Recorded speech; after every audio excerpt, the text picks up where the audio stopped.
Hello, welcome back to my channel. If you're new here, welcome. Today's video is newborn and postpartum must-haves. I am so excited to be making this video. All I did while I was pregnant was watch birth vlogs and watch birth stories and newborn postpartum must-haves. And so I'm really excited to make one of my own. I'm just gonna share what was helpful for me. By no means am I looking for people to compare their babies to mine. I am not a doctor. Everybody's baby is different. Everyone's postpartum is different. Everybody's gonna need something a little bit different. But as a new mom, I definitely did take a lot of knowledge and advice from other moms here on YouTube. So with all that being said, let's get right into it. We're gonna start out with the newborn must-haves. I split it up into 3 different categories. So we're gonna have sleep, we're gonna have clothing, and we're gonna have like etc.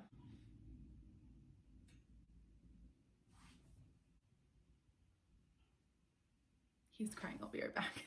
He was a really good sleeper for the first month. I mean, I feel like all newborns pretty much are. All they're doing is eating, sleeping, pooping, repeat. So the first thing on my list is the Love to Dream swaddles.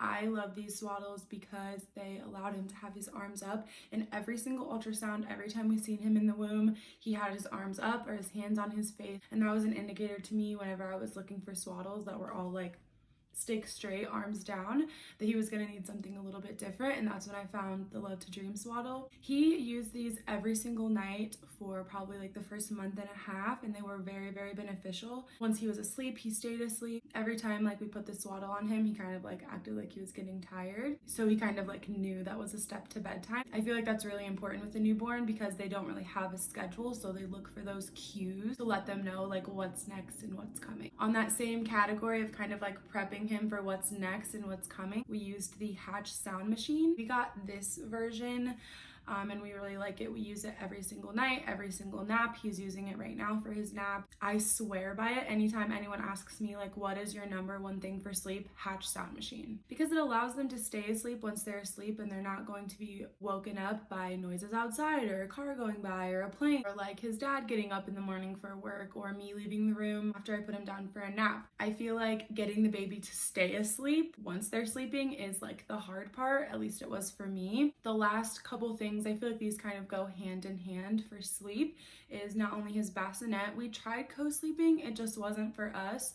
He really loves his bassinet. That's another thing that I found, that once I laid him down in there, he would knock out right away. Like I said, giving them the cues for what's coming next preps them so that they're not like thrown off or they feel out of balance. And also a swing. So it's not recommended that your baby sleeps in a swing, but he was always with us in the room for the first part of his life, especially like the first month and a half. And so whenever we were downstairs, we didn't want to like lay in the bedroom all the time. So we would just put him in the swing and he started to fall asleep. Even during the first week, like he was falling asleep in the swing and it was really helping him take good naps. Not all of his naps were in the swing, but if we were downstairs and it was like nap time, which was like every 30 to 40 minutes whenever he was first born, and that lasted till like almost 2 months. Once he turned like 2.5 months, he started being awake more often and for longer periods of time. But whenever he was a newborn, it was crucial that he got those naps in every 30 to 45 minutes. And like I said, we didn't want to sit in the bedroom for an hour every 30 to 45 minutes. So we just let him nap in the swing when we were present. We never left him alone in the swing. I feel like the swing was most helpful just for whenever Tyler went back to work so that I could get things done. Like I would put him in his bouncer. It has like a little vibration feature and that really soothed him and kept him asleep whenever I was like trying to get the dishes done or make something to eat. Like I said, I was always like with him, around him when he was in the swing, but it was nice to be able to not have to hold him or stay in the bedroom. Because we all know time is very precious. Whenever you have a little one, not only does it fly by, but also it's hard to map out time for yourself, which is also important, but we'll get to that. The next section is going to be clothing. So what I did was I washed all of his newborn and 0 to 3 month clothes and I put them all away before he was born. I feel like this is crucial because you think you have time and you think you're gonna have time once they're here, but you won't. Take it from me, you will not have the time. So having a full wardrobe already washed, I felt safe that there was no no like chemicals or like germs from the stores that we got them from or the baby showers. So my main staples for clothing is honestly just long sleeve and short sleeve onesies. He wasn't wearing a lot of pants. He wasn't wearing things with a lot of buttons. The 3 snaps is like key. As soon as he turned like a month and a half, we started doing the zip up sleepers that zip up from the foot. They like put together here and then you zip them down so that you can unzip from the bottom up and not get them all the way undressed. I found that really helpful because he didn't like to get undressed. He was born in January, so I don't blame him. It was cold. I also noticed that since he was born in like the colder months that his hands and his feet got really cold. I always imagined having my baby like hands free, toes out all the time. But whenever you touch your baby's hands and feet and they're like freezing cold, you're like, oh my goodness. I don't think it bothered him too much. Just for my peace of mind, I would put the little mittens on him and the socks. And that was pretty much it for clothing. Like I said, he did the sleepers probably like after he was a month and a half old. But for the first 4 weeks, he was strictly in the long sleeve and short sleeve onesies just because they're easy. And he was always wrapped up and swaddled and in our arms. So why struggle with pants and button-up outfits? Know that they seem really cute, especially when you're pregnant, like imagining your baby in these really cute outfits, but you're gonna want simple and efficient outfits for your baby. So for my last little category for newborns, I have this like etc. category.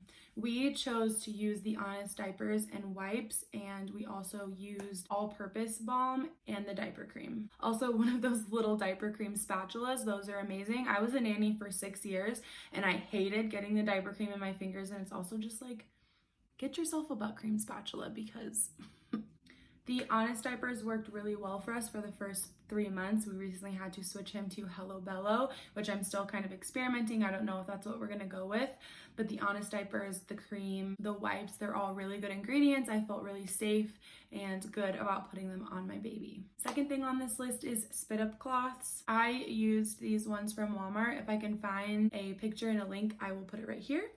But they are muslin burp cloths. I swear by these. Not only are they soft, so when they do spit up or they're drooling or whatever fluid is happening, it's really soft. And I think it was organic cotton, which is the best for babies. So I highly recommend those because you never know like what is gonna come out of your baby, whether it's poop, pee, spit up, drool, what have you. You're gonna want some cloths and stuff to wipe things up and off that aren't going to irritate your baby. The last couple of things on this list are more like comfort items. We decided to go with binkies. We decided to do binkies. That is not everybody's preference to use a pacifier, but I think it's adorable and I don't plan on letting him use them long term. Once he starts getting teeth, the binky will get taken away. He can have chew toys, whatever. But personally, I think that it's best to take it away once they start getting teeth and once they start eating solid foods. So I'm guessing probably around like 6 or 7 months, we will transition to only having the binky at nighttime and then hopefully taking it away within like a couple of weeks. The last thing on my list is soft blankets. I know that blankets are a very touchy subject with parents. Some people may choose to not let their babies have blankets until they're like 1 year old. Other people let their babies have blankets the day after they were born. I was that person. I personally love cozy, soft, warm blankets, so I would throw him a blanket in the dryer and wrap him up and cuddle him, and he really liked that. I know that my baby is safe. I do things as safe as possible. Okay, so we're gonna move on to the postpartum must-haves portion of this video.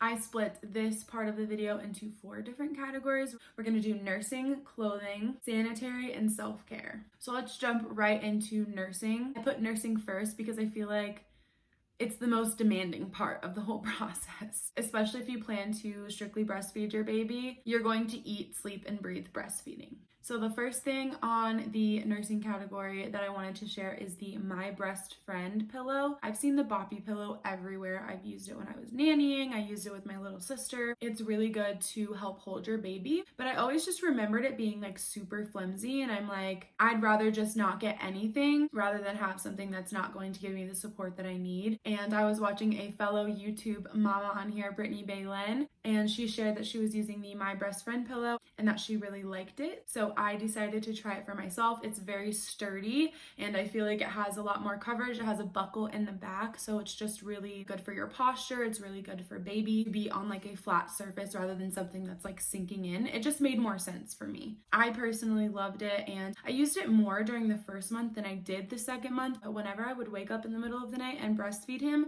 I would always put that pillow on because I know that number one, I'm half asleep. Number two, I know that I'm not having the best posture, so it just helped me sit up straight, and like I said, it was a more flat surface for him to lay on. I could even go hands-free because it was such a sturdy surface for him. I felt safe to remove my hands if I needed to. But then once he started to get a little bit bigger, he kind of like started to get in his own little position, and I couldn't really get him comfortable on the pillow, so I just used it in the rocking chair in his nursery. Second thing on the nursing list is going to be nipple pads and nipple cream. I didn't realize how much milk that you leak whenever you're breastfeeding, and I also didn't realize how quick that it came on. Like, it started probably like 3 days after. Once my milk came in, I was leaking all the time. Whenever your baby is nursing on one side, you're leaking on the other. Whoever created humanity messed up on that one. It's smart. It makes sense that when you're stimulating one nipple, the other nipple is gonna leak.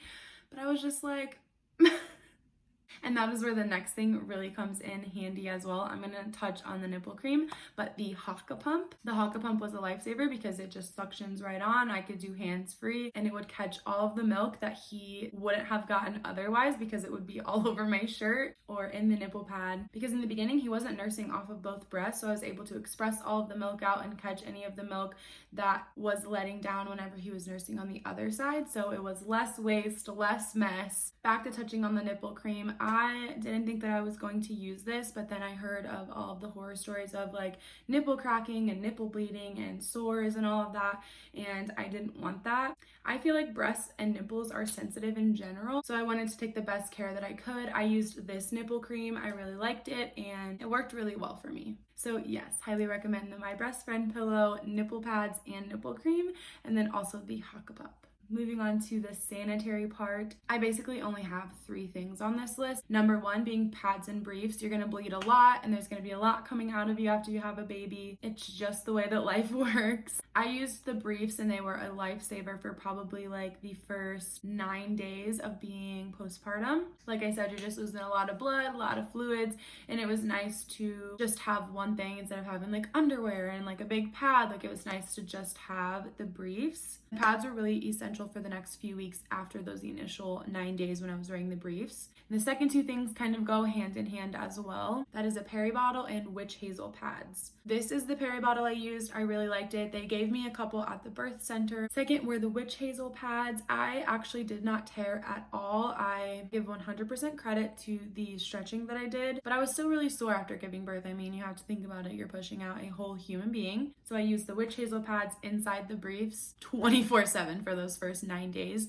And I think that that really helped with the swelling and the irritation. The last thing on this list is Epsom salts for baths. They recommend that you take 1 to 2. It's recommended 2 baths every single day for at least the first week of being postpartum. It just helps your body relax and it cleanses your womanly area down there. Also add a little apple cider vinegar to balance out your pH. Epsom salt was recommended by the birth center. They even made me like a really nice postpartum bath with salts and herbs. But I think that the salts really come in handy with healing your body and healing your womanly area. Number 3 is going to be clothing for mama. You're going to want comfy, baggy, nursing friendly clothing. I just went to our local Ross and I got some really nice stretchy sweatpants. I was in a size extra large whenever I was pregnant, so I just went down 1 size. I was a medium, like small medium before I got pregnant, so I just went ahead and went with a large, just so that I knew I was going to be comfortable, but the clothes weren't going to be falling off of me. That was just my personal preference. You're also going to want some comfy underwear. I've been loving the seamless underwear from Target. They have thongs, they have briefs, they have bikini, they have all different styles, and they are seamless. They literally feel like butter.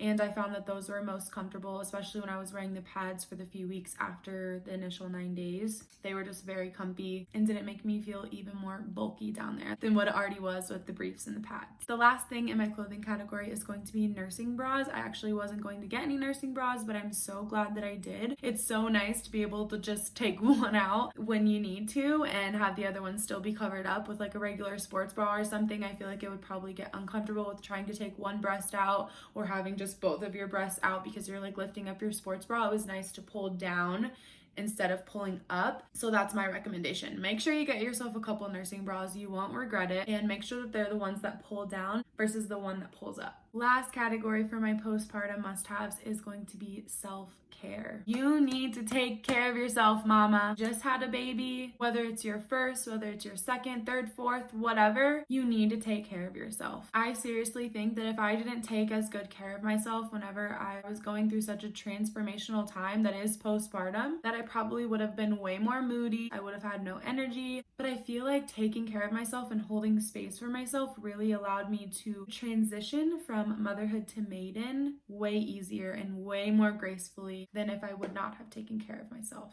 It can be hard to step away from your baby, especially when he or she is so new. It's hard to trust people. I have an amazing partner, an amazing father for my son, and it was still hard for me to let him take the reins and actually take a nap. And so getting right into the self-care points that I wanted to make, the first one is essential oils and CBD.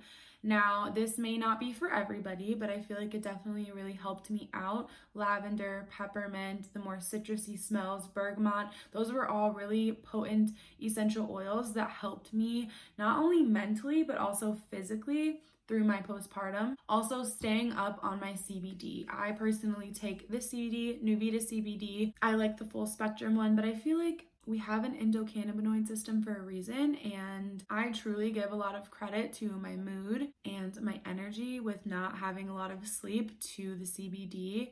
It just made me feel good inside and out. I didn't take it when I was pregnant, so whenever I had Cooper, I went ahead and ordered myself some CBD, and I've been taking it ever since. I know that I would have regretted it if I didn't. Number 2 is going to be personal time. Simple as that, whether it's a shower, whether it's a nap, meditation, yoga, taking a walk outside.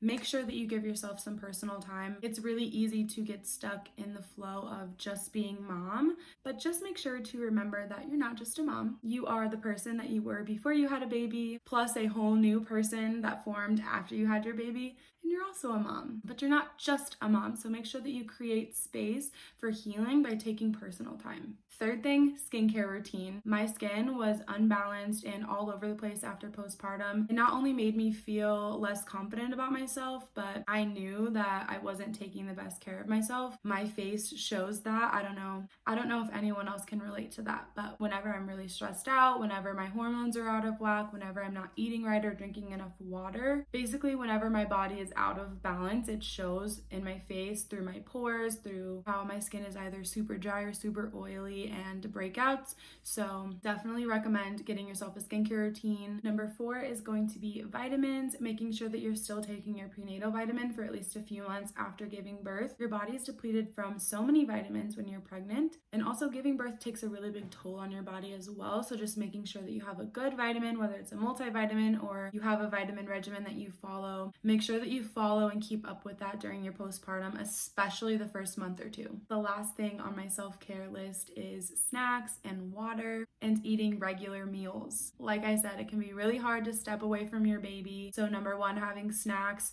and water handy all the time is a must.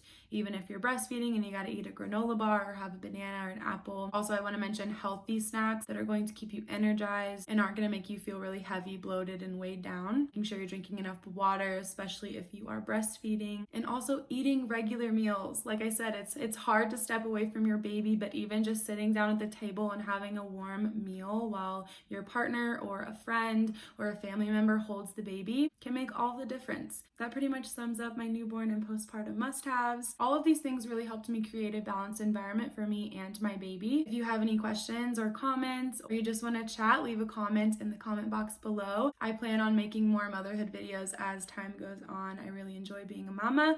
I enjoy sharing my story, my journey, the things that have helped me, the things that have not helped me. I'm going to end the video here. I'll see you in the next video. Bye.